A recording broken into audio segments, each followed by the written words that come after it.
تم پر لازم کی ہے، کبھی بھی زکوٰۃ کی وجہ سے مال کم نہیں ہوگا، زکوٰۃ کی وجہ سے مال میں برکتیں آ جائیں گی اور مال پہلے سے کہیں زیادہ بڑھ جائے گا۔ خالق کائنات جل جلالہ نے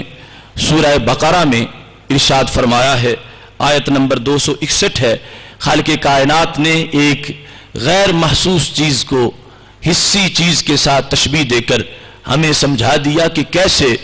میں زکوٰۃ کے اندر اضافہ کرتا ہوں اور کیسے برکتیں میسر آتی ہیں۔ خالق کائنات فرماتا ہے مثل الذین ينفقون اموالهم فی سبیل اللہ کمثل حبہ، ان لوگوں کی مثال جو اپنا مال اللہ کے راستے میں خرچ کرتے ہیں، یہ اس دانے کی مثال ہے انبتت 7 سنابل، جس کو زمین میں کاشت کیا گیا تو اس نے 7 بالیاں اگائیں، وفی کل سنبلۃ 100 حبہ، اور ہر بالی میں 100 دانہ بن گیا۔ خالق کائنات جل جلالہ فرماتا یہ خود تم کاشت کرتے ہو، دیکھتے ہو، ایک بیج کاشت کیا تھا، اس سے 7 بالیاں نکلیں اور ہر بالی کے اندر 100 دانہ موجود تھا، ایک دانے کو 700 میں تبدیل ہوتا تم نے خود دیکھ لیا، یہ تمہارے مشاہدہ کی بات ہے۔ فرمایا واللہ یضاعف لمن یشاء، صرف یہی نہیں اس سے کہیں زیادہ اللہ جس کے لیے چاہتا ہے اس کی نیکی کو پروان چڑھاتا ہے اور نشو و نما دیتا ہے۔ تو مطلب یہ تھا کہ یہ نہ سوچو کہ ہم دیں گے تو ہمیں کوئی نقصان ہو جائے گا، زکوٰۃ کی ادائیگی سے اتنا فائدہ ہوگا کہ بندہ اس کا تصور ہی نہیں کر سکتا کہ خالق کائنات جل جلالہ کس قدر اضافہ فرمانے والا ہے اور کس قدر اس میں برکتیں عطا فرمانے والا ہے۔ چونکہ یہ موضوع نہایت طویل ہے، اگر اس کے اسرار و رموز پر گفتگو کریں تو وہ کئی گھنٹوں کی بحث ہے، اگر اس کی وعیدیں شرعی طور پر جو ان کو بیان کریں تو وہ بھی مستقل موضوع ہے، اور اس کے ساتھ اس کی برکات کو بیان کریں وہ بھی مستقل موضوع ہے۔ لیکن آج ہمارا گفتگو کا جو موضوع ہے بالخصوص وہ زکوٰۃ کے مسائل ہیں، اور زکوٰۃ کے مسائل بھی تمام ایک نشست میں بیان نہیں ہو سکتے، تو ہم ایسا اس کا ضابطہ اور قانون سمجھنے سمجھانے کی کوشش کریں گے کہ جس سے اکثر مسائل کا حل ہمیں معلوم ہو جائے، باقی جزوی طور پر مسائل جو ہیں وہ تو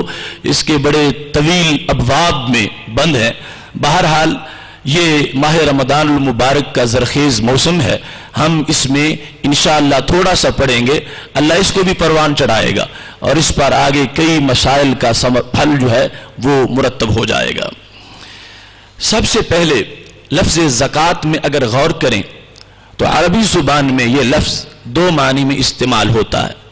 لفظ زکوٰۃ کا معنی طہارت بھی ہے اور لفظ زکوٰۃ کا معنی نشو و نما پانا بھی ہے۔ تو مطلب یہ ہے کہ جس وقت کوئی شخص زکوٰۃ دیتا ہے تو اس کے مال کو طہارت مل جاتی ہے، اس کے مال کو پاکیزگی مل جاتی ہے، اور ایسے ہی جس وقت وہ زکوٰۃ دیتا ہے تو اس کا مال پھر بڑھتا ہے، چونکہ خالق کائنات نے فرمایا یمحق اللہ الربا ویربی الصدقات، اللہ سود کو مٹاتا ہے اور صدقات کو پروان چڑھاتا ہے۔ تو اس واسطے یہ زکوٰۃ کا لفظ ہی اس بات پر دلالت کرتا ہے کہ اس میں خالق کائنات جل جلالہ اپنی طرف سے برکتیں شامل فرمانے والا ہے۔ شریعت کی زبان میں زکوٰۃ کی جامع تعریف یہ ہے تملیک جزء مال مخصوص من مال مخصوص لشخص مخصوص للہ تعالی۔ یہ الفاظ کو اگر عربی میں یاد نہ بھی کر سکیں تو اردو میں یہ ان کوزے میں دریا بند ہے۔ تملیک جزء مال مخصوص، مخصوص مال کی مخصوص جز کو کسی کے ملک میں دینا، من مال مخصوص جو خاص قسم کے مال سے حصہ حاصل کیا گیا ہو، لشخص مخصوص معین شخص کو دینا، اور کس لیے دینا؟ للہ تعالی، اللہ کی رضا کے حصول کے لیے۔ تو اس میں ایک تو یہ ہے کہ ہر مال سے زکوٰۃ نہیں، وہ خاص مال ہیں جن سے زکوٰۃ ہے، مال مخصوص، اور پھر مال مخصوص سے جزو مخصوص، اس کا ایک معین حصہ ہے یہ نہیں ہے کہ ہم پر لازم ہے کہ سارا ہی زکوٰۃ کی حیثیت میں دے دیں. وہ کوئی صدقہ کرتا ہے تو اس کی اپنی ایک ترغیب ہے نیکی کی طرف اور ایک شوق ہے، لیکن شریعت نے 40واں حصہ لازم کیا تو یہ معین حصہ ہے مال مخصوص کا. اور کس کو دینا؟ لشخص مخصوص. یہ بھی نہیں کہ جس کو جو سامنے ہے اسی کو زکوٰۃ دے دو. اس شخص کے اندر خاص شرائط موجود ہوں تو پھر اس کو زکوٰۃ دی جا سکے گی، ورنہ اس کو زکوٰۃ نہیں دی جا سکے گی. اسی تعریف پر ہم اپنی گفتگو کو انشاءاللہ آگے بڑھائیں گے اور مختلف عناوین اختصار کے ساتھ بیان کریں گے. سب سے پہلا لفظ ہے تملیک، مالک بنانا. اگر زکوٰۃ کا کسی فقیر کو مالک نہیں بنایا جاتا تو وہ زکوٰۃ ادا نہیں ہوتی. چونکہ قرآن مجید میں آتوا الزکاۃ اور وہ ایتا سے ہے. ایتا کا معنی ہے کسی کو دے دینا. لہذا زکوٰۃ کے اندر سب سے پہلی شرط یہ ہے کہ جو چیز آپ زکوٰۃ میں دینا چاہتے ہیں اس کا اگلے مستحق کو مالک بنا دیا جائے. اگر مالک نہیں بنایا جائے گا تو زکوٰۃ ادا نہیں ہوگی. اب اس کے لیے وضاحت سے یہ سن لیں. ایک ہے لفظ اباحت اور ایک ہے تملیک. اباحت ہے کہ کسی کے لیے استفادے کو جائز قرار دینا. آپ نے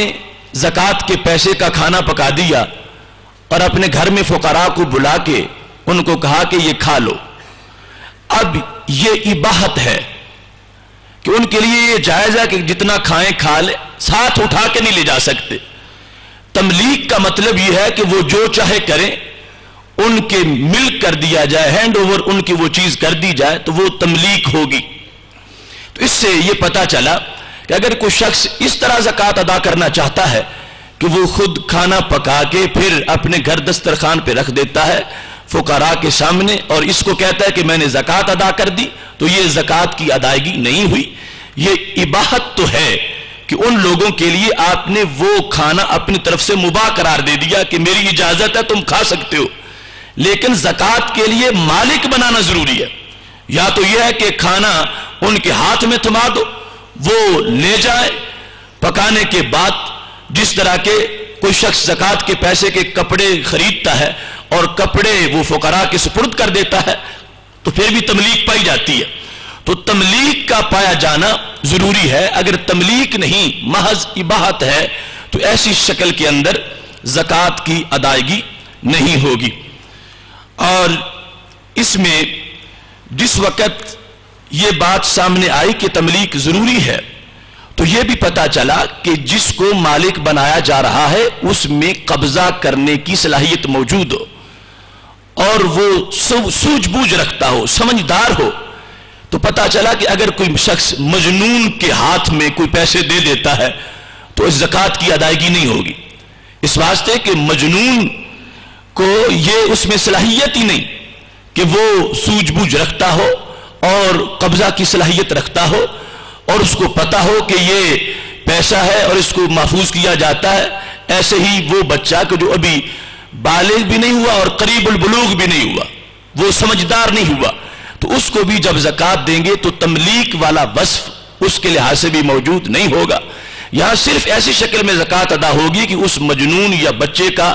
کوئی وارث ہے جو ان کی طرف سے قبول کر رہا ہو، تو پھر یہ حکم تملیک پائی جائے گی اور اس شکل میں زکوٰۃ کی ادائیگی ہو جائے گی، ورنہ زکوٰۃ کی ادائیگی نہیں ہوگی. تو تملیک اگلے کو مالک بنا دینا یہ ضروری ہے کہ مستحق کو تملیک کی جائے، نہ کہ محض اس کے لیے اباحت ہو کہ وہ اس میں سے کچھ استعمال تو کر سکتا ہو مگر اس کو ساتھ نہ لے جا سکتا ہو. تو ایسی صورت کے اندر زکوٰۃ کی ادائیگی نہیں ہوگی. اور اس کے ساتھ دوسری یہ ہے بات کہ جس چیز کا کسی کو مالک بنایا جا رہا ہو وہ مال کی جز ہو، وہ منافع کی جز نہ ہو.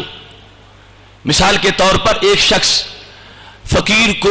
1 سال کے لیے اپنا مکان دے دیتا ہے کہ تم اس میں رہائش رکھو اور نیت یہ ہے کہ یہ میری زکوٰۃ نکل جائے گی، تو اس سے زکوٰۃ نہیں نکلے گی. کیونکہ زکوٰۃ میں یہ ہے کہ اگلے کو منفعت کا وارث نہ بنایا جائے، منفعت کا مالک نہ بنایا جائے، بلکہ مال کا مالک بنایا جائے۔ تو یہاں پر اس کو جب 1 سال کے لیے بلڈنگ دی گئی تو اس کو منفعت کا مالک بنایا جا رہا ہے کہ اس کا فائدہ تم حاصل کر سکتے ہو، وہ جزو مال نہیں۔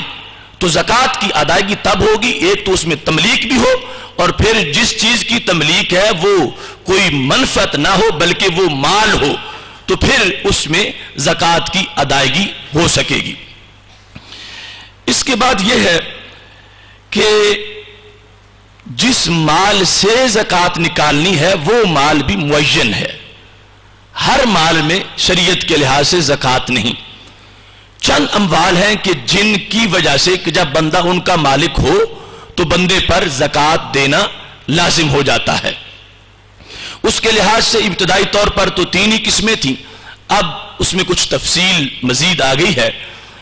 پہلے تو ہر وہ چیز کہ جس میں ثمنیت موجود ہے اس میں زکوٰۃ ہے۔ نمبر 2 جو مال تجارت ہے اس میں زکوٰۃ ہے، آگے نصاب ابھی بیان کرتا ہوں۔ اور اس کے بعد وہ جانور کہ جن میں شرط صوم پائی جائے۔ شرط صوم کا مطلب یہ ہے کہ وہ سال کا اکثر حصہ خود چر کے گزارا کریں، ان کا مالک نہ انہیں چارہ ڈالے اور نہ ہی پانی پلائے۔ جس طرح کے بیلوں کے اندر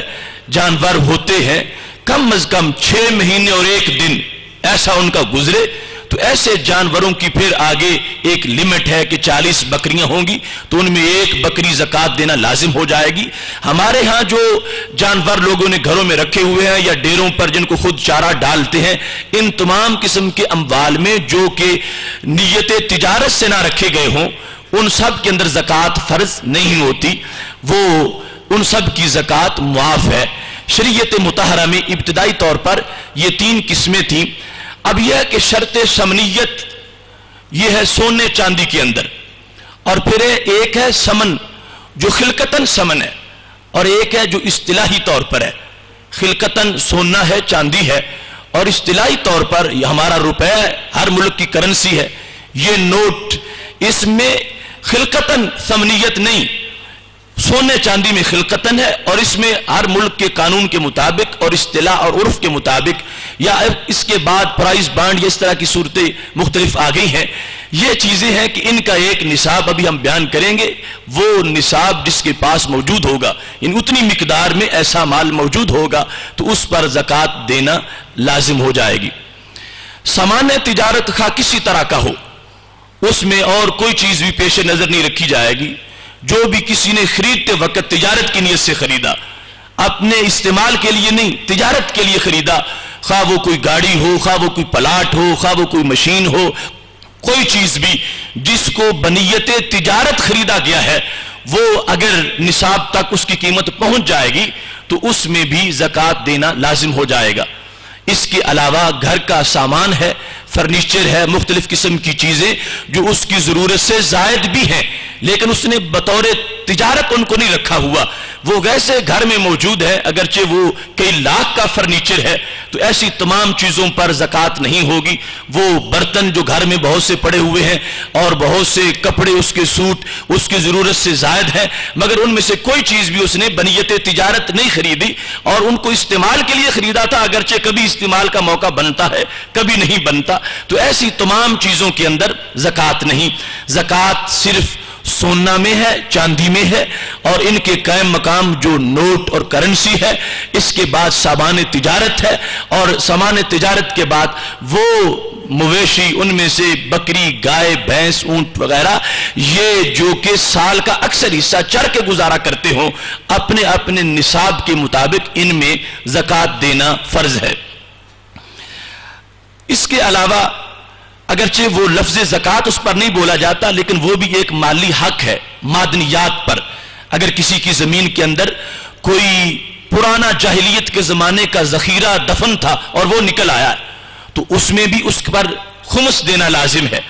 اور ایسے ہی کوئی اس کی زمین میں کان نکل آئی ہے کسی چیز کی تو پھر بھی اس کے لحاظ سے خمس ہوگا۔ اور اس کے علاوہ جو زمین کی پیداوار ہے اس میں سے عشر دیا جائے گا، یہ بھی ایک مالی فریضہ ہے۔ لیکن اس وقت ہمارا موضوع لفظ زکوٰۃ کے لحاظ سے یہ ان اقسام پر خاص طور پر بند رہے گا کہ جو مالی طور پر ہم عرف میں بھی جن کا حق دیتے ہوئے اس پر لفظ زکوٰۃ کا اطلاق کرتے ہیں۔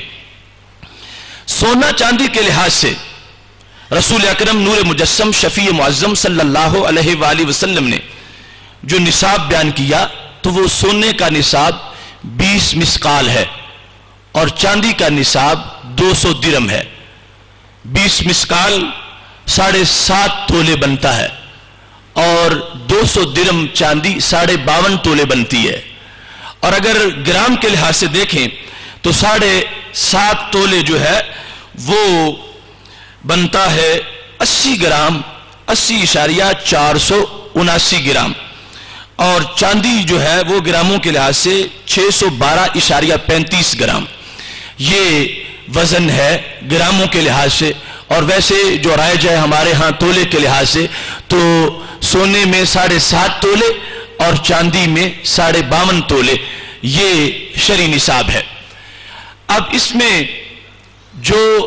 معیار بنایا گیا جس نصاب کو مالدار ہونے کے لحاظ سے وہ چاندی کا نصاب ہے فقراء کے بھلے کے لیے، اور یہ شریعت مطہرہ کا ہر دور میں قانون رہا ہے کہ وہ نصاب لیا جائے گا جو جلد بن جائے۔ اگر آج ہم سونے کا نصاب لاگو کریں تو پھر یہ مطلب ہوگا کہ جس بندے کے پاس 7.5 تولے سونے کی قیمت کے برابر پیسے ہیں یا سامانیہ تجارت ہے اس پر زکوٰۃ فرض ہے اور اس سے کم پر زکوٰۃ فرض نہیں، تو اس سے بہت سا فقراء کا حق جو ہے وہ مارا جائے گا۔ تو اس واسطے شریعت نے جو نصاب جلد بنتا ہو وہ لیا ہے، اور وہ نصاب چاندی کا نصاب ہے۔ اب اس کو توجہ سے سننا اور یہ نصاب سمجھنا اور اس کے لحاظ سے پھر اپنی مالی حیثیت کو پرکھنا یہ بڑا لازم ہے۔ عمومی طور پر بہت سے لوگ نماز کا اہتمام کر جاتے ہیں اور اچھی بات ہے، مگر زکوٰۃ کو بھول جاتے ہیں، حالانکہ بار بار قرآن مجید میں اقیموا الصلاۃ وآتوا الزکاۃ دونوں کو اکٹھا بیان کیا گیا ہے، تو دونوں کی فرضیت ایک جیسی ہے۔ تو یہ ہمیں اپنا نصاب جو ہے اس کے لحاظ سے اپنے مال کو چیک کر کے سال کے بعد اس کی زکوٰۃ ضرور دینی ہوگی، ورنہ فرضیت کے لحاظ سے بندہ عدم ادائیگی کی وجہ سے مجرم قرار پائے گا۔ تو اس شخص کو شرعی طور پر غنی اور مالدار کہا جاتا ہے کہ جس کے پاس سال کے اول اور آخر میں اس کی ضروریات اصلیہ سے زائد 52.5 تولے چاندی یا اس کی قیمت موجود تھی۔ 52.5 تولے چاندی خود تھی یا اس کی قیمت کے برابر پیسے تھے یا اتنا سامان تجارت تھا، اس شخص کو شریعت کی زبان کے اندر غنی کہا جاتا ہے کہ جس پر زکوٰۃ دینا فرض ہو چکا ہے۔ 52.5 تولے چاندی کی قیمت آج کے ریٹ کے لحاظ سے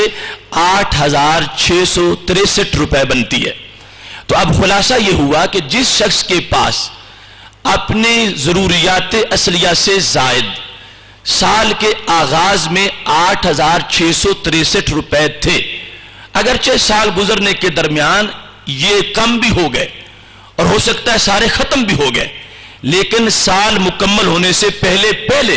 پھر 8,663 روپے اس کے پاس اگر آ چکے ہیں تو اس شخص پہ زکوٰۃ فرض ہے۔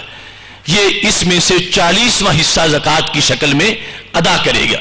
پورا سال اس کے پاس اتنی رقم کا ہونا یہ ضروری نہیں کہ ہر وقت ہی اس کے پاس اتنی پیسے اتنے بچے ہوئے موجود ہوں، صرف آغاز میں اور اختتام پر اگر یہ صورتحال ہے وہ بندہ صاحب نصاب ہے، وہ بندہ غنی ہے، شریعت کی زبان میں وہ مالدار ہے، اور اس پر جو اب اس کے پاس رقم ہے، یعنی ہو سکتا ہے یہ بھی ہو کہ شروع میں وہ 8,500 اس کے پاس تھی، سال کے آخر میں اب 20,000 ہو گئی ہے، تو اب یہ نہیں کہا جائے گا کہ زکوٰۃ وہ صرف 8,500 کی دے، نہیں، جب شروع میں وہ صاحب زکوٰۃ نصاب تھا، سال کے آخر میں اب جتنی بڑھ جائے گی سب میں سے 40واں حصہ دیا جائے گا۔ اگر اب 1,00,000 ہو گئی ہے تو اس کا، 2,00,000 ہو گئی ہے تو اس کا، یہ حولان حول کا معنی ہے کہ اس چونکہ جب سال شروع ہوا تو صاحب نصاب تھا، اب اس کے لحاظ سے اس کو پورا سال ہی مالدار سمجھا جائے گا، اور سال گزرنے کے بعد اس کے پاس جتنی بھی رقم اس کی ضروریات سے زائد ہے اس کے اوپر اس کو زکوٰۃ دینا لازم ہو جائے گی۔ ایسے ہی جس شخص کے پاس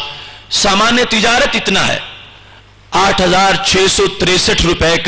کا سودا اس کی دکان میں ہے، اور وہ اس کی ضرورت سے زائد ہے، اس کے خرچے سے زائد ہے، اس کے بچوں کے کپڑے اور فیسیں اور اس طرح کی چیزوں سے وہ چیز اس کی قیمت زائد تھی، اور پھر آگے سال گزرتا رہا، اگرچہ سال میں اپ ڈاؤن کا معاملہ بھی جاری رہا، لیکن سال کے آخر میں جب پھر اتنی رقم اس کے پاس ہے کم از کم تو اس پر زکوٰۃ لاگو ہو جائے گی، اس کے وہ سامان تجارت میں یا اس کی چاندی میں یا اس کے پیسوں کے اندر۔ اور اگر اس کے پاس سونا نصاب کے مطابق نہیں، اس سے کم ہے، تو اس پر زکوٰۃ نہیں ہوگی، 4 تولے ہے، 3 تولے ہے، 6 تولے ہے۔ لیکن اگر کچھ بھی چاندی اس کے پاس ہے تو پھر سونے کو چاندی شمار کیا جائے گا۔ اس کے پاس اگر 1 تولہ چاندی ہے اور 4 تولے سونا ہے، اگرچہ سونا اب 7.5 تولے ہوتا تو زکوٰۃ لازم آتی، لیکن چاندی تھوڑی سی بھی سونے کو چاندی بنا لیتی ہے، تو 1 تولہ چاندی کی وجہ سے بھی اس کو وہ 4 تولے سونا جو مثال کے طور پر ہے اس میں دیکھیں گے کہ اس میں تو چاندی جو ہے وہ 52.5 تولے آ سکتی ہے، تو اب 1 تولہ پہلا اور باقی وہ سونے کی شکل میں جو چاندی ہے سب کو شمار کر کے نصاب بنا دیا جائے گا۔ لیکن اگر اس کے پاس چاندی نہیں تو پھر سونا جب اپنی پوری نصاب کو پہنچے گا تو زکوٰۃ ہوگی، ورنہ اس پر زکوٰۃ نہیں ہوگی۔ تو یہ مشترکہ معاملہ ہے پیسے کا، سامان تجارت کا اور چاندی کا۔ جس وقت یہ نصاب ہے اور یہ معیار ہے، اس کو سامنے رکھ کے کسی بندے نے اپنے معاملے کو چیک کرنا ہے کہ کیا مجھ پہ زکوٰۃ فرض ہے یا نہیں۔ اتنے پیسے اگر اس کے پاس ضرورت سے زائد تھے تو وہ بندہ مالدار ہے، اس کو اپنے مال کی زکوٰۃ دینا پڑے گی۔ باقی یہ جو سال کا میں ذکر کر رہا ہوں تو شریعت میں کوئی ایسا مہینہ یا نہیں کہ جس کو زکوٰۃ کے لحاظ سے وقت بنایا گیا ہو کہ اگر اس میں زکوٰۃ دی جائے تو ادا ہوتی ہے یا آگے پیچھے ہو تو قضا ہو جاتی ہے۔ شریعت کے لحاظ سے ایسی کوئی تعین نہیں، انسان خود اپنا ایک وقت معین کر سکتا ہے کہ اس نے رمضان کو معیار بنایا ہوا ہے کہ اس سال رمضان میں دیتا ہوں اور آئندہ سال بھی رمضان کی 4 تاریخ کو 5 تاریخ کو دوں گا۔ یہ مطلب ہے سال سے کہ اس نے جو خود ایک معیار بنا رکھا ہے اس تاریخ کو اس کی پاس ضرورت سے زائد اتنے پیسے موجود تھے، اگرچہ سال کے دوران اس سے کم بھی ہو گئے، پھر جب وہ تاریخ آئی تو اتنے پیسے ہی موجود تھے یا اس سے زائد تھے، تو جتنے اس کے پاس موجود ہوں گے زائد کی شکل میں بھی سب میں سے اس کو 40واں حصہ زکوٰۃ کی شکل میں ادا کرنا پڑے گا۔ اس میں کچھ شرائط ایسی ہیں کہ جن کو ہم فرضیت زکوٰۃ کی شرائط کے عنوان سے تعبیر کر سکتے ہیں، اور کچھ ایسی ہیں جن کو صحت ادائے زکوٰۃ کی شرط بنا سکتے ہیں۔ تو فرضیت زکوٰۃ کے لحاظ سے 10 شرائط ہیں۔ یہ 10 شرائط بندے میں جو دینے والا ہے اس میں اور اس کے مال میں 10 شرائط موجود ہوں گی تو پھر اس پر زکوٰۃ فرض ہوگی، ورنہ اس پر زکوٰۃ فرض نہیں ہوگی۔ ایسی کچھ شرائط اس بندے کے لیے ہیں جس کو دینی ہے، وہ پائی جائیں گی اس میں تو پھر اس کے لیے زکوٰۃ لینا جائز ہے، ورنہ اس پر حرام ہے کہ وہ زکوٰۃ کا پیسہ لے۔ اور ایسے ہی مال کے لحاظ سے بھی شرائط ہیں جن کا بھی تذکرہ ہو رہا ہے۔ تو فرضیت زکوٰۃ کے لحاظ سے سب سے پہلی شرط مزکی کے لیے کہ جس پر زکوٰۃ فرض ہوگی، زکوٰۃ دینا اس پر لازم ہوگا، سب سے پہلی شرط ہے حریت، کہ وہ آزاد ہو، غلام نہ ہو۔ تو اس لحاظ سے آج کوئی الجھن نہیں، چونکہ وہ غلام جس کو شرعی طور پر عبد کہا جاتا ہے اور اس کے مختلف احکام ہیں، آج وہ موجود نہیں۔ آج اللہ کے فضل سے سارے آزاد ہی آزاد ہیں، اور اس شرط کے لحاظ سے کوئی بھی ایسا نہیں کہ جس میں اب یہ شرط موجود نہ ہو۔ دوسرے نمبر پر ہے اسلام، مومن ہونا، کافر پر زکوٰۃ نہیں، اس واسطے کہ وہ سب سے پہلے اس سے تقاضا کلمہ کا ہے کہ وہ کلمہ اسلام پڑھے، اس کے بعد کسی عبادت کی اس کی طرف نسبت ہوگی۔ اب نماز کافر پہ فرض نہیں، اس پر اسلام لانا فرض ہے، وہ پہلے اسلام لائے گا اور پھر وہ نماز کا مکلف ہوگا. ایسے ہی زکوٰۃ جو ہے پہلے بندہ کلمہ گو ہوگا, کلمہ پڑھے گا, اس کے بعد اس پر زکوٰۃ فرض ہو جائے گی جب وہ نصاب کو پہنچ جائے گا. تیسرے نمبر پر ہے بالغ ہونا. اگر کوئی شخص بچہ ہے, کوئی صبی ہے, تو اس کے مال پر زکوٰۃ فرض نہیں. ہوتا ہے اس طرح کے بچوں کی بھی بڑی بڑی جاگیریں ہو سکتی ہیں اور چھوٹی عمر میں ان کے سپرد کر دی جاتی ہے یا ورثے میں ان کو مل جاتی ہے, تو سبھی کے مال میں زکوٰۃ فرض نہیں. جب بالغ ہو جائے گا تو پھر اس کے مال کے اندر زکوٰۃ فرض ہوگی. چوتھے نمبر پر یہ ہے کہ عاقل ہو. مجنون کے مال میں زکوٰۃ فرض نہیں. ایک شخص پاگل ہے, مجنون ہے, اگرچہ کروڑ پتی ہو, اس کے پیسے میں اس پر زکوٰۃ فرض نہیں. مجنون پر زکوٰۃ نہیں, عاقل ہوگا تو پھر اس پر زکوٰۃ فرض ہوگی. اس کے بعد ہے کہ اس مال کے اندر شرائط ہوں کہ وہ زکوٰۃ کے وجوب والا مال ہو.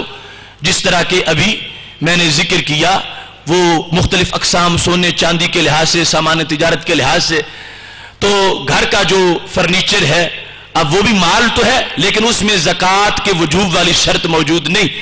اور ایسے ہی انسان کے کئی سوٹ ہیں, حالانکہ حاجت کے لیے تو شریعت کے لحاظ سے 2 سوٹ کافی ہیں, ایک گرمی کا اور ایک سردی کا. اس کے علاوہ جو ہے وہ حاجت سے تو زائد ہے مگر اس کو نصاب زکوٰۃ کے اندر شمار نہیں کیا جائے گا مالدار بنانے کے لحاظ سے. ابھی مستحق کے لحاظ سے ان کو بھی شمار کیا جائے گا, ابھی بعد میں اس کا بیان ہوگا. زکوٰۃ جس پر واجب ہو رہی ہے اس کے مال میں گھر کی زائد چیزیں جو ضرورت سے زائد ہیں مگر ان کو تجارت کی نیت سے نہیں خریدا گیا تو ان کو نصاب کے اندر شامل نہیں کیا جائے گا. گھر کے سارے برتن, فرنیچر, مختلف قسم کی چیزیں جو زائد ہیں ضرورت سے, ان کو شامل کر کے زکوٰۃ کا نصاب بنا کے بندے پر زکوٰۃ لازم نہیں کی جائے گی. لیکن فقیر ہونے کے لیے ان چیزوں کو بھی دیکھا جائے گا اور اس کا بھی بعد میں ذکر کرتا ہوں. اس کے بعد چھٹی شرط یہ ہے کہ مال نصاب تک پہنچ جائے. تھوڑا ہوگا تو زکوٰۃ نہیں ہوگی, نصاب کے مطابق ہوگا جو ابھی بیان کیا کہ 52.5 تولے چاندی کی قیمت تک پہنچ جائے یا خود اتنی چاندی موجود ہو یا اتنا سامان تجارت ہو تو پھر اس پہ زکوٰۃ فرض ہو جائے گی. اس کے بعد یہ ہے کہ 7ویں شرط کہ ملک تام ہو. اگر کسی شخص کے پاس کوئی چیز تو ہے مگر اس پہ ملک مکمل نہیں, من وجہ ملکیت ہے, ناقص ملک ہے, تو اس پر بھی اس کی زکوٰۃ فرض نہیں ہوگی. زکوٰۃ جس کے ملک میں ہے اس پر اس کی ہوگی. اس کے بعد ہے کہ اس مال پہ سال گزر چکا ہو. اب سال گزرنے کا مطلب جو ابھی میں نے بیان کر دیا کہ آغاز میں وہ صاحب نصاب ہو, سال جو اس نے اپنا معین کر رکھا ہے اس کے آخر میں بھی وہ صاحب نصاب ہو. اگرچہ اب 1 مہینہ پہلے کچھ نئی رقم شامل ہو گئی ہے لیکن جب وہ صاحب نصاب آغاز میں تھا تو سمجھا جائے گا کہ اس پر بھی سال گزر چکا ہے. جو چند دن پہلے اس کی رقم اس میں کے مزید اس کو منافع ہوا یا آمدنی ہوئی تو اب مجموع کے اوپر اس کو زکوٰۃ دینا لازم ہو جائے گا. اس کے بعد یہ ہے کہ اس کی وہ رقم قرض سے پاک ہو. یعنی ایک شخص نے, اس کے پاس 10,000 روپیہ ضرورت سے زائد تو ہے, سال کے آغاز میں بھی تھا, اختتام پر بھی ہے, لیکن اس نے 15,000 قرض دینا ہے. تو اب اگرچہ اس کے پاس مال پایا گیا مگر اس پہ زکوٰۃ فرض نہیں ہوگی, اس واسطے کہ پہلے قرض کو دیکھا جائے گا, قرض سے زائد جو بچے گا وہ نصاب بنایا جائے گا, اور اگر قرض سے زائد نہیں بچتا تو پھر وہ نصاب شمار نہیں ہوگا. اب جس نے 15,000 قرض دینا ہے اور 10,000 اس کے پاس موجود ہے, 8,666 روپے اس کے پاس موجود ہے, تو اس کو شرعی طور پر غنی نہیں کہا جائے گا اور اس کے مال پر زکوٰۃ نہیں ہوگی. تب زکوٰۃ لازم ہوگی کہ جب وہ مال جو نصاب کے مطابق ہے وہ قرض سے پاک ہو اور بندے پر قرض اس سے زائد موجود نہ ہو. اس صورت میں مزید کچھ باتیں سمجھنا ضروری ہیں. قرض سے مراد یہ ہے کہ وہ جہت عباد کے لحاظ سے ہو, بندوں کے لحاظ سے ہو. اگرچہ وہ حقوق اللہ میں سے ہے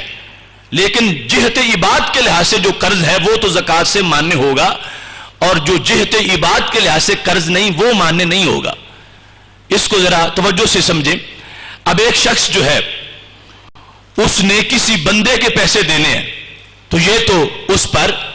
سمجھیں گے ہم کہ مقروض ہے، لہذا زکوٰۃ لازم نہیں ہے.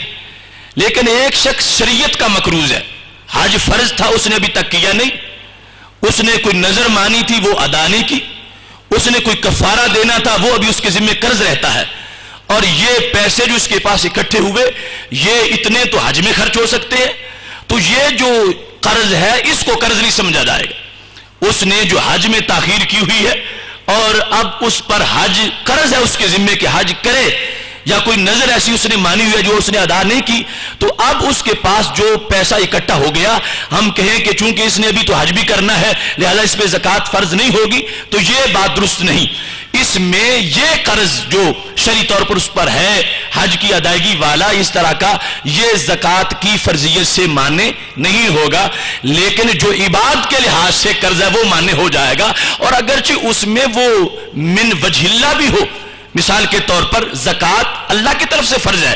لیکن ایک شخص نے زکوٰۃ دینی ہے تو پہلے وہ پیسہ اس کا سمجھا جائے گا کہ یہ زکوٰۃ کے لیے ہے، زکوٰۃ کی ادائیگی کے بعد بچتا ہے تو پھر اگلے سال کا نصاب بنے گا. تو یہ بھی چونکہ زکوٰۃ آگے خرچ بندوں پر ہوگی تو اس کو بھی بندوں کا ہی حق سمجھا جا رہا ہے کہ یہ بندوں کے لحاظ سے قرض ہے، جو زکوٰۃ کی ادائیگی اس کے ذمہ ابھی باقی ہے یہ بھی بندوں کے لحاظ سے قرض ہے، اور اس کے علاوہ جو کسی کا اس نے ویسے ہی دینا ہو وہ بھی بندوں کے لحاظ سے قرض ہے. ان کو ماننے سمجھا جائے گا کہ ایسے قرض کی موجودگی میں نصاب نہیں بنے گا، اس سے زائد ہوگا تو نصاب بنے گا. لیکن جو قرض اس طرح کا ہے کہ اس نے ابھی حج کرنا ہے تو یہ قرض شرعی طور پر وجوب زکوٰۃ کو نہیں روکے گا، اس کے ہوتے ہوئے بھی اس بندے پر زکوٰۃ کی ادائیگی فرض ہو جائے گی. اس سلسلہ میں آج ایک بات بہت سے لوگوں نے اس سے شک کو ناجائز استعمال کر رکھا ہے. وہ 10 کروڑ کی فیکٹری کا مالک ہے لیکن زکوٰۃ کیوں نہیں دیتا؟ کہتا ہے کہ میں مقروض ہوں. 10 کروڑ کی فیکٹری لگائی اور اس نے 20 کروڑ مزید قرض لے لیا، ساری زندگی اسی طرح ہی گزار رہا. اتنا بڑا صاحب حیثیت ہونے کے باوجود بھی پھر مقروض بھی رہتا ہے اور کہتا ہے کہ زکوٰۃ تب دوں، اب میرے پاس 1 کروڑ سرمایہ تو ہے مگر میں نے 2 کروڑ قرض دینا ہے تو مجھ پر زکوٰۃ فرض نہیں ہوتی. تو یہ ایک ناجائز استعمال ہوگا ایسی شک کا. اصل قرض کو بھی دیکھنا ہے کہ اس نے قرض لیا کس شوق میں ہے، کیا حاجت اصلی تھی اس کی، کوئی مجبوری تھی کہ اس کے لیے اس نے قرض لیا اور اب اس قرض کی ادائیگی اس کے ذمہ باقی ہے. تو یہ بات بڑی قابل غور ہے کہ محض اس کو غلط استعمال کرتے ہوئے کوئی بندہ ساری عمر زکوٰۃ سے فرار اختیار نہ کرے. اس کو اپنی حیثیت کا اندازہ کرنا چاہیے اور ایسے قرض سے بچنا چاہیے، اور ایسے قرض سے بچ کر وہ اپنے مال کی ضرور زکوٰۃ ادا کرے، اور خواہ اتنے بڑے پیسے کے باوجود بھی ساری عمر ڈیفالٹری قرار پایا رہے، اور حکومت کی طرف سے بھی اور فقیروں کی طرف سے بھی. تو یہ کوئی اچھا اور مستحسن طریقہ نہیں ہوگا. تو قرض والی شک میں بھی یہ پیش نظر رکھا جائے کہ وہ قرض جو اس نے ادا کرنا ہے وہ کس مجبوری کے تحت اس کو لینا پڑا تھا. کیا واقعی اس وقت شرعی طور پر اس کی مجبوری تھی کہ جب اس نے وہ قرض لیا؟ تو ایسی صورت کے اندر جو قرض ہوگا اس قرض کو منہا کیا جائے گا، اس سے زائد خالی رقم اگر بچے گی تو اس پر زکوٰۃ دینا اگر نصاب کو پہنچے گی تو لازم ہوگا. اس کے بعد 10ویں شرط یہ ہے وجوب زکوٰۃ کے لحاظ سے کہ وہ پیسہ حاجت اصلیہ سے زائد ہو. حاجت اصلیہ سے زائد پیسہ ہوگا تو پھر زکوٰۃ ہوگی، اگر زائد نہیں ہے تو پھر نہیں. مثال کے طور پر ایک شخص کے پاس سال کے آغاز میں 10,000 روپیہ تو ہے مگر اسی سے اس نے بال بچے کو نفقہ بھی دینا ہے اور اس کے لیے اس نے آلات حرب کو بھی خریدنا ہے، یا جس شعبے میں وہ کام کرتا ہے اس شعبے کا کوئی اوزار اس نے خریدنا ہے، یا اس نے اپنی سواری گزارے کے مطابق خریدنی ہے، یا اس نے اپنا مکان بنانا ہے. تو یہ ساری چیزیں جو ہیں یہ حاجات اصلیہ میں سے ہیں. تو ان سے جو چیز زائد ہوگی اس کو وہ شمار کیا جائے گا، اور اس کے لحاظ سے جب وہ صاحب نصاب ہوگا تو اس پر زکوٰۃ دینا لازم ہوگی. حاجات اصلیہ میں بھی شرعی طور پر اس کو یہ توازن رکھنا پڑے گا کہ حاجت اصلیہ ہے کتنی. اب اس کا گزارا اگر 2 مرلے کے مکان میں بھی ہو سکتا ہے تو وہ ساری زندگی پیسے اکٹھا کرتا رہے کہ میں 1 ایکڑ کی کوٹھی بنانا چاہتا ہوں اور ابھی مجھ پہ زکوٰۃ فرض نہیں ہوئی چونکہ میرا مکان نہیں ہے، تو یہ صورتحال بھی درست نہیں ہوگی۔ اس میں بھی اس کو تناسب کے لحاظ سے جو موزونیت ہے وہ اپنی حاجت کو بھی دیکھے، اپنے اخراجات کو دیکھتا ہوا اس کے لحاظ سے وہ اپنے اس شے کو استعمال کرے۔ تو یہ 10 شرائط ہیں فرضیت زکوٰۃ کے لحاظ سے، جب یہ پائی جائیں گی تو اس کے ساتھ ہی زکوٰۃ فرض ہو جائے گی۔ اس کے بعد 2 شرطیں ہیں صحت ادا کے لحاظ سے، ادائیگی کے لیے 2 شرطوں کا پایا جانا ضروری ہے۔ ان میں سے پہلی شرط یہ ہے کہ زکوٰۃ کی ادائیگی میں نیت ادائیگی کے ساتھ ملی ہوئی ہو، یا تو حقیقتاً یا حکماً، کہ جب آپ زکوٰۃ ادا کر رہے ہیں تو زکوٰۃ کی ادائیگی میں ادائیگی کے ساتھ نیت مقارن ہو، یا حقیقی طور پر یا حکمی طور پر۔ حقیقی طور پر یہ ہے کہ جب پیسے آپ نے فقیر کو پکڑائے اس وقت آپ نیت حاضر ہے ذہن میں، لفظوں میں بولنا تو کوئی ضروری نہیں، ذہن میں یہ ارادہ ہے کہ یہ پیسے میں زکوٰۃ کے دے رہا ہوں۔ یہ ہے کہ ادائیگی کے ساتھ نیت حقیقتاً مقارن ہے، ملی ہوئی ہے، یا حقیقتاً نہ ہو تو کم از کم حکماً ضرور ہو۔ حکماً یہ ہے کہ جب آپ نے حساب کیا تو زکوٰۃ کا پیسہ اکٹھا کر کے رکھا، علیحدہ کر دیا دوسرے مال سے، اور اس وقت یہ نیت کر لی کہ یہ زکوٰۃ کا پیسہ۔ اب وہاں سے اٹھا کے دیتے وقت اگرچہ نیت زکوٰۃ نہ بھی ہو پھر بھی وہ زکوٰۃ ادا ہو جائے گی، اس واسطے کہ اس میں حکماً نیت جو ہے وہ موجود ہے کہ اس کو جب علیحدہ کر کے رکھا گیا اس میں زکوٰۃ کی نیت تھی، آگے ادائیگی کے وقت اگرچہ ہو یا نہ ہو وہ زکوٰۃ ادا ہو جائے گی۔ لیکن اس شرط میں ایک بات بڑی قابل غور ہے کہ جب نیت زکوٰۃ سے پیسہ جدا کیا اور ابھی فقیر کو نہیں دیا تھا کہ وہ چوری ہو گیا، تو اب یہ زکوٰۃ ادا نہیں ہوئی، وہ نئے سرے سے اس کو ادا کرنا پڑے گی۔ وہ پیسہ ضائع ہو گیا، جل گیا، چوری ہو گیا، ایسی صورت کے اندر زکوٰۃ کی ادائیگی نہیں ہوگی۔ لیکن جب اس نے نیت سے جدا کر کے رکھا ہوا تھا، اب حکماً وہاں پر نیت پائی گئی، وہ جب دیتا ہے اگرچہ اس وقت کہیں خیال اور تھا اور اٹھا کے پیسے فقیر کو پکڑا رہا تھا انہی میں سے، تو پھر زکوٰۃ کی ادائیگی ہو جائے گی۔ ایسے ہی اس نے کسی شخص کو وکیل بنایا تھا تو اس کو پیسے دیے کہ جاؤ میری طرف سے تم جا کے زکوٰۃ دے آؤ۔ اب اگرچہ فقیر کو جب وہ وکیل دے رہا ہے اس وقت اس بندے کو پتہ ہی نہیں کہ وہ دے رہا ہے یا کہاں ہے، تو اب یہ بھی حکماً مقارنت ہے کہ جب اس نے وکیل کو وہ پیسے دیے، وکیل سے مراد یہ ہمارے عرف کا وکیل نہیں کہ وہ ضرور بیرسٹر ہی ہو یا وکیل ہو، ہر وہ بندہ جس کو آپ نے یہ سپرد کر دیا کہ تم زکوٰۃ دے آؤ میری، وہ وکیل ہے آپ کا، تو اس کو دیتے وقت آپ نے جو نیت کی تو یہ نیت معتبر ہے۔ اب آگے حکماً اس کی تنفیذ اس مال کے ساتھ ہو جائے گی۔ اس معاملے کے اندر یہ شرعی پہلو بھی بڑا حساس ہے آج کے حالات کے لحاظ سے کہ بینک جس وقت مال کی زکوٰۃ دیتے ہیں اور حالت جو ہمارے ہاں ہے اس وقت اس بینک کے کسی شخص کو کسی بندے نے نہ تو اپنی طرف سے وکیل بنایا اور نہ ہی وہ اصیل ہے۔ اصیل اس لیے نہیں کہ پیسہ اس کا نہیں، پیسہ کسی اور کا ہے، اور وکیل اس لیے نہیں کہ اس کو کسی نے کہا ہی نہیں کہ تم جاؤ میری زکوٰۃ ادا کرو۔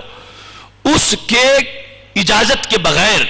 خود جو زکوٰۃ ادا کی جا رہی ہے تو اس کو شرعی طور پر زکوٰۃ نہیں کہا جا سکتا، وہ ایک اپنا فنڈ کاٹ رہے ہیں، وہ زکوٰۃ لازم ہے ابھی اس مالک پر کہ خود وہ اس کو ادا کرے، اور پھر ادائیگی بھی تملیک کے لحاظ سے کہ آگے جس کو دی جائے اس کو مالک بنا دیا جائے، یا کوئی ایسا وہ نگران یا وکیل ہو کہ جو آگے قبول کر رہا ہے اور اس کو خرچ کرے گا ان غربا کے لحاظ سے، اس کی بھی خاص شرائط ہیں، ورنہ ہر ہسپتال میں اور ادھر ادھر جو زکوٰۃ دینا یہ رائے گاہ ہو جائے گا۔ اس میں بھی اس پہلو کو پیش نظر رکھنا لازم ہے، ایک تو خود زکوٰۃ دے رہا ہو یا وکیل سے دلوا رہا ہو اپنی طرف سے کسی کو معین کر کے، اور آگے جو زکوٰۃ وصول کر رہا ہے کسی ہسپتال کا جو نگران ہے یا کسی دینی مدرسہ کا یا اور کسی چیز کا جو سماج کے مختلف چیزیں ہیں، وہ باقاعدہ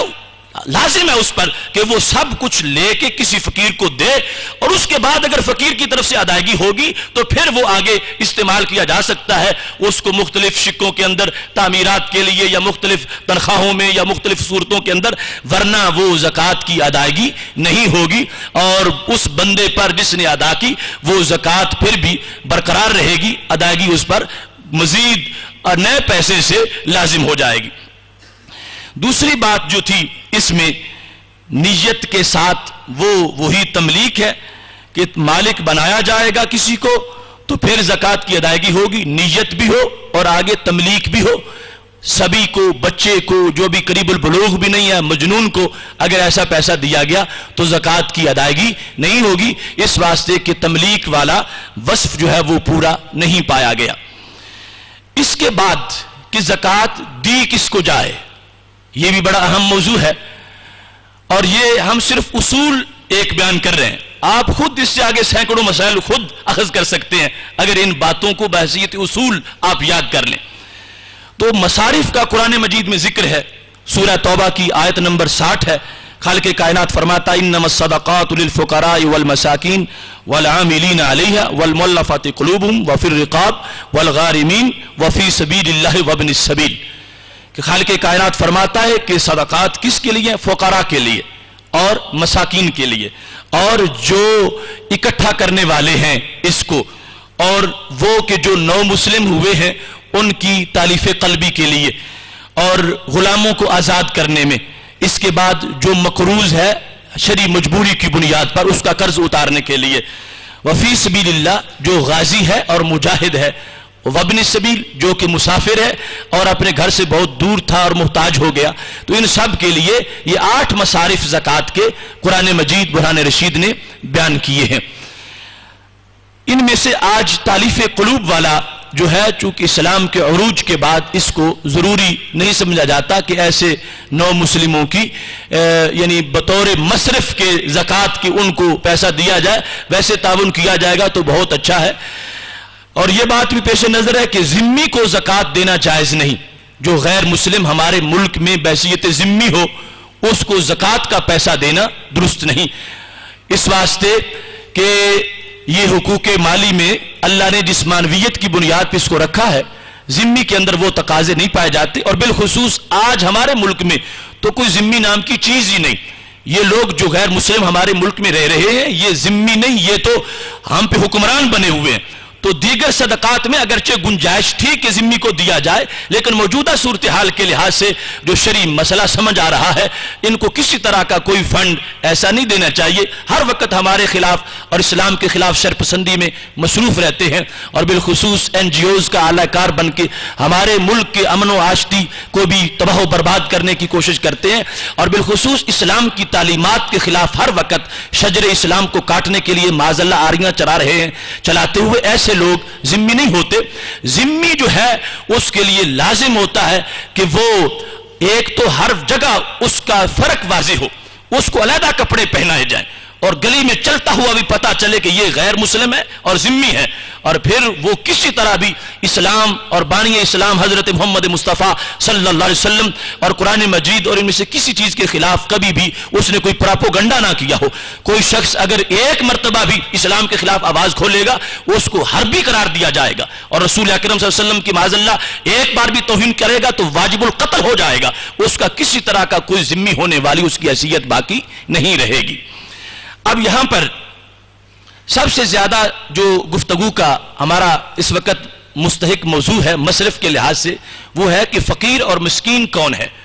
عرف عام میں ہر شخص ہی زکوٰۃ لینے کے لیے نکلا ہوا ہے،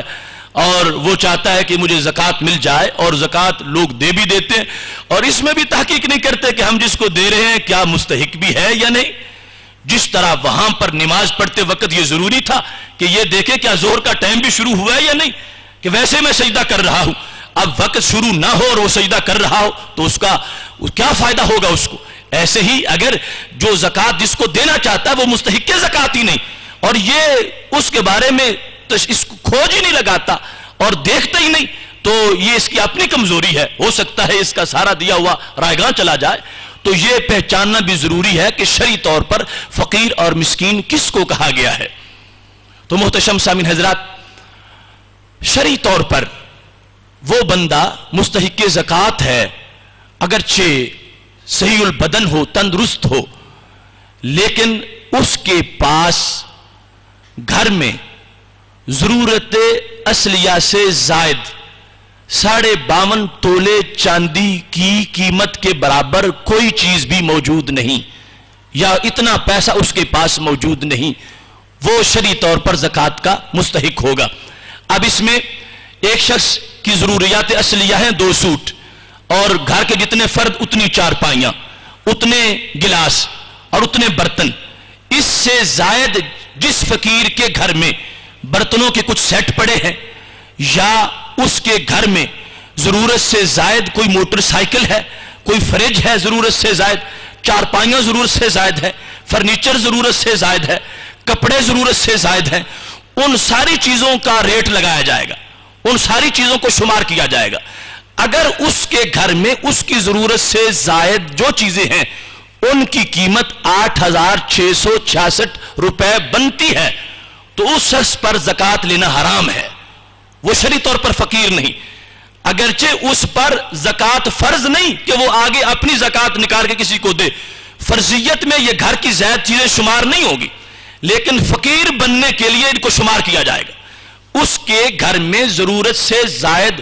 جو گھڑی ہے، ضرورت سے زائد جو برتن ہیں، ضرورت سے زائد کپڑے ہیں، ضرورت سے زائد کوئی مشین پڑی ہے، ضرورت سے زائد کوئی چیز گھر میں موجود ہے، کہ ان سب کو ملا کے قیمت لگائی جائے تو 8,663 روپے آج کے ریٹ کے لحاظ سے چاندی کے 52.5 تولے کی قیمت بنتی ہو تو اس کو شریعت فقیر نہیں کہتی، وہ مسکین نہیں ہے، وہ مستحق زکوٰۃ نہیں ہے، وہ لے گا تو خود جہنمی بنے گا کہ اس نے غیروں کا حق مارا ہے، اور دینے والا اگر اس نے تدبر ہی نہیں کیا تو اس کو بھی خسارہ ہوگا۔ ہاں یہ ضروری نہیں کہ اب یہ پوری زندگی کسی کا گھر دیکھنے میں ہی بسر کرے اور اس کی کھوج لگاتا رہے، لیکن مناسب سی کوشش تو کرے، کچھ نہ کچھ کسی محلے والے سے پوچھ لے اور کچھ اس کے بارے میں جاننے کے بعد کہ یہ واقعی مستحق زکوٰۃ بھی ہے یا نہیں، تو جس وقت وہ مستحق زکوٰۃ پایا جائے گا کہ اس کے پاس اگرچہ اس کے رہنے کا گھر موجود ہے لیکن ضروریات اصلیہ سے زائد، ہمارے گھروں میں آج سینکڑوں چیزیں ضروریات اصلیہ سے زائد ہیں، اگر کسی فقیر کے گھر میں کپڑے ہی شمار کر لو، بستر جو گرمی سردی کے اس کے افراد کے اور چند مہمانوں کے علاوہ زائد ہیں وہ شمار کر لو، گھڑیاں دیکھ لو، اس کے علاوہ برتن مختلف دیکھ لو، تو ایسی چیزیں وہ بنائیں گے تو وہ 8,500 تک پہنچ جائیں گی۔ تو بہت کم ہے کہ جو بندہ شرعی طور پر مستحق زکوٰۃ ہو، تو یہ بات بھی پیش نظر ہونی چاہیے اور ایسے شخص کو تلاش کر کے اس کو زکوٰۃ دینی چاہیے۔ زکوٰۃ کی ادائیگی میں یہ بات بھی ضروری ہے کہ زکوٰۃ سادات کو نہیں دی جا سکتی، اور یہ ان کی عظمت کی وجہ سے، اور ایسے ہی بندہ نہ اپنے اصول کو زکوٰۃ دے سکتا ہے نہ اپنے فروع کو زکوٰۃ دے سکتا ہے۔ اصول کا مطلب یہ ہے کہ اپنے باپ کو بھی نہیں دے سکتا، اپنے دادا جی کو بھی نہیں دے سکتا، پردادا کو بھی نہیں دے سکتا، اوپر جہاں تک چلے جاؤ، اور نیچے اپنے بیٹے کو بھی نہیں دے سکتا، پوتے کو بھی نہیں دے سکتا، پڑپوتے کو بھی نہیں دے سکتا۔ ان اصول اور فروع کے لحاظ سے زکوٰۃ دینا وہ ناجائز ہے۔ ایسے ہی عورت اپنے خامند کو نہیں دے سکتی، خامند اپنی عورت کو نہیں دے سکتا، لیکن اس کے علاوہ کچھ رشتے ایسے ہیں کہ جہاں پر زکوٰۃ دی جائے تو اس میں شرعی طور پر کوئی حرج نہیں، بلکہ اچھا ہے کہ پہلے اپنے خاندان میں رشتہ داروں میں جو مستحق زکوٰۃ لوگ ہیں ان کو تلاش کر کے ان کو زکوٰۃ دی جائے۔ تو اس سلسلہ میں بندے کا بھائی اگر فقیر ہے، بہن فقیرہ ہے، واقعی مستحق ہے تو یہ ان کو زکوٰۃ دے سکتا ہے، اپنی پھوپھی کو زکوٰۃ دے سکتا ہے، اپنی خالہ کو دے سکتا ہے، خالو کو دے سکتا ہے۔ تو یہ زکوٰۃ اصول فروع کے لحاظ سے دینا ناجائز ہے، لیکن دائیں بائیں جو 7 رشتہ داریاں بن رہی ہیں اگر وہ شخص واقعی مستحق زکوٰۃ ہے تو اس کو زکوٰۃ دی جائے گی۔ بلکہ اس سلسلہ میں حدیث شریف میں یہاں تک آیا ہے کہ الصدقۃ علی المسکین صدقہ وہی لذی الرحم اثنتان، کہ میرے نبی علیہ السلام فرماتے ہیں یہ مسکین کو دو گے تو 1 زکوٰۃ ہے، اور اگر وہ فقیر رشتہ دار بھی ہے تمہارا تو پھر ڈبل زکوٰۃ ہے، پھر تمہیں 2 اجر مل جائے گا، ایک صلہ رحمی والا اور دوسرا زکوٰۃ کی ادائیگی والا۔ تو اس واسطے یہ مسئلہ بھی پیش نظر رہنا چاہیے، زکوٰۃ کی ادائیگی ہوگی تو پھر یہ انسان سرخرو ہو جائے گا، مال ایک بوجھ ہے، ایک کسر ہے، اس کے اندر بڑے فتنے فساد ہوتے ہیں، زکوٰۃ کی ادائیگی سے یہ محفوظ ہو جاتا ہے، پھر انسان کا مال ناجائز جگہ پہ خرچ نہیں ہوتا اور وہ فتنوں میں اور مختلف بیماریوں میں مصیبتوں میں نہیں پھنستا، اور قیامت کے دن بھی اس کو خالق کائنات جل جلالہ یہ اعزاز دے گا کہ دوسری طرف تو جن لوگوں نے زکوٰۃ نہیں دی ان کی یہ وعید بیان کر دی، والذین یکنزون الذهب والفضة ولا ينفقونها فی سبیل اللہ فبشرهم بعذاب علیم۔ خالق کائنات فرماتا ہے جو لوگ سونا چاندی اکٹھا کرتے ہیں اور اس کو اللہ کے راستے میں اس کو خرچ نہیں کرتے، اے میرے نبی صلی اللہ علیہ وسلم ان کو دردناک عذاب کی خوشخبری سنا دو۔ یوم یحمى علیہا فی نار جہنم، وہ دن قیامت کا کہ جس دن اس سونے کو چاندی کو جہنم کی آگ میں گرم کیا جائے گا، فتکوی بہا جباہہم وجنوبہم وظہورہم ھذا ما کنزتم لانفسکم فذوقوا ما کنتم تکنزون۔ اللہ فرمائے گا گرم کر کے اس کا وہ سونا چاندی اس کے ماتھے پہ لگایا جائے گا، اس پہ پہلو پہ داغ دیے جائیں گے اور پیٹھوں پہ لگایا جائے گا اور کہا جائے گا یہ ہے وہ جو تم بچا کے رکھتے تھے، اب چکھو اس کا ذائقہ جو تم خزانہ کرتے تھے۔ اتنی ہلاکتیں ہوں گی، رسول اکرم صلی اللہ علیہ وسلم فرماتے ہیں وہ مال سانپ بن جائے گا اور اس بندے کے گلے میں لٹکا دیا جائے گا اور اس کے بڑے بڑے سانپ کے جبڑے ہوں گے اور وہ گنجا سانپ اس کو ڈسے گا اور پھر کہے گا آنا مالوں کا وانا کنزوں کا، میں ہوں تیرا سونا اور میں ہوں تیری چاندی اور میں ہوں تیرا پیسہ جو تو کہ زکوٰۃ سے بچا کے رکھتا تھا۔ اب پیارا مال جب اتنی تکلیف دے گا تو اس وقت بندے کی درد کی حیثیت کیا ہوگی۔ آج ہمیں اس فرضیت کو محسوس کرتے ہوئے اپنے مال کا ضرور حق ادا کرنا چاہیے۔ وآخر دعوانا ان الحمد للہ رب العالمین۔